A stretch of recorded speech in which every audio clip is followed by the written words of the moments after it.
வணக்கம். உயர்நீதிமன்றத்துடைய உத்தரவின்படி நியோமேக்ஸ் நிறுவனத்துடைய சொத்துக்கள்லாம் எம்எஸ்டிசி சைட்டில் முதல் கட்ட ஏலம் முடிஞ்சு இப்போ ரெண்டாவது கட்ட ஏலம் துவங்கியிருக்கு.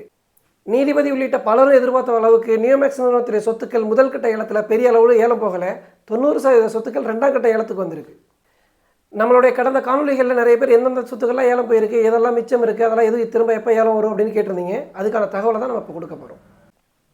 நடந்து முடிஞ்ச முதல் கட்ட ஏலம் நாள் அடிப்படையில், அதாவது காலையில் தொடங்கி மாலை 5 மணிக்கு நிறைவடைஞ்சிற மாதிரி இருந்துச்சு. அந்த ஏலத்தில் பதிவு செஞ்சு பங்கேற்கிறதுல நிறைய பேருக்கு நிறைய சிரமம் இருந்துச்சு. ஏலம் நடக்குதுன்ற தகவலே பலருக்கும் போய் சேராமல் இருந்துச்சு. இப்போ கணிசமானவங்களுக்கு ஏலம் நடக்கிற தகவல் போய் சேர்ந்துருக்கு. அதுவும் இல்லாமல் அந்த ஏலம் எடுக்கிற நடைமுறையை எளிமைப்படுத்துறதுக்காக நியோமேக்ஸ் நிறுவனத்துடைய ஏலங்கள் மட்டும் 2 நாளைக்கு நடக்க இருக்குது. அதாவது முதல் நாள் காலையில் தொடங்குகிற ஏலம் மறுநாள் மாலை தான் முடிவடையும். அப்படி 2 நாளுக்கான ஏலமாக இப்போ இந்த 2ஆம் கட்ட ஏலங்கிறத வடிவமைச்சிருக்காங்க. உதாரணத்துக்கு முதல் கட்ட ஏலத்தில் திருவாரூர் ஆலியூர்னு சொல்லப்படக்கூடிய நாகப்பட்டினத்தில் இருக்கக்கூடிய ஆலியூர் ப்ராஜெக்டில் இடம் ஏலத்துக்கு வரும்போது இடம் எடுக்கிறதுக்கு தகவல் தெரிஞ்சு அவங்க ப்ரௌசிங் சென்டர் அணுகி அந்த ஏலத்தை எடுக்கிறதுலாம் சிரமம் இருந்துச்சு.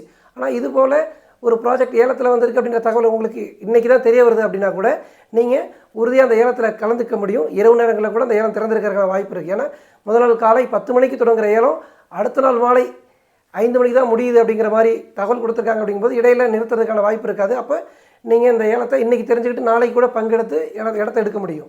இந்த 2ஆம் கட்ட ஏலத்தில் இந்த வாரம் வர இருக்கக்கூடிய வாரம் 25, 26 இந்த தேதியில், 27, 28 இந்த தேதியில், 29, 30 மே மாதத்துடைய இந்த 25லேருந்து 30ஆம் தேதிக்கு உட்பட்ட தேதிகளில் 3 செட்டு ஏலம் நடக்க இருக்குது.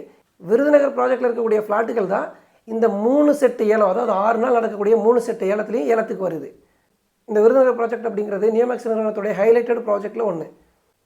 இந்த ப்ராஜெக்ட் எங்கே இருக்குது அப்படின்னா, விருதுநகர்லேருந்து திருநெல்வேலி போகக்கூடிய தேசிய நெடுஞ்சாலையில், அதாவது காஷ்மீர் டு கன்னியாகுமரி போகக்கூடிய முக்கியமான நெடுஞ்சாலையில் இருக்குது. இந்த ப்ராஜெக்டோட என்ட்ரன்ஸ்லேயே ஒரு ஹாஸ்பிட்டல் கட்டி முடிக்கப்பட்டிருக்கு, ஒரு பெரிய ஹோட்டல் இருக்குது, உள்ளுக்குள்ளே ஒரு விஸ்டம் ஹெல்த் இன்டர்நேஷனல் ஸ்கூல் இருக்குது, ஒரு கேட்ரிங் காலேஜும் கூட இருக்குது. இதுக்குள்ளே நிறைய குடியிருப்புகள்லாம் வந்திருக்கு.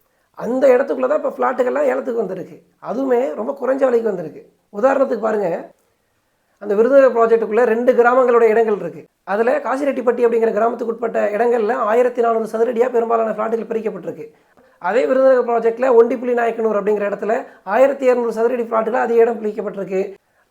நியோமேக்ஸ் நிறுவனம் ரியல் எஸ்டேட் பிஸ்னஸ் பண்ணுது அப்படின்னு தெரிஞ்சு நியோமேக்ஸ் நிறுவனத்தில் பணம் போட்டவங்க அந்த விருதுநகர் ப்ராஜெக்டை போய் பார்த்துட்டு இருக்காங்க வாய்ப்பு அதிகம். பார்த்தவங்க அந்த இடம் இந்த தொகைக்கு ஒர்த்தா அப்படின்னு யோசனை பண்ணி அது உங்களுக்கு சரின்னு படுது அப்படின்னா அந்த இடத்த ஏலத்தில் எடுக்க முயற்சி பண்ணுங்கள்.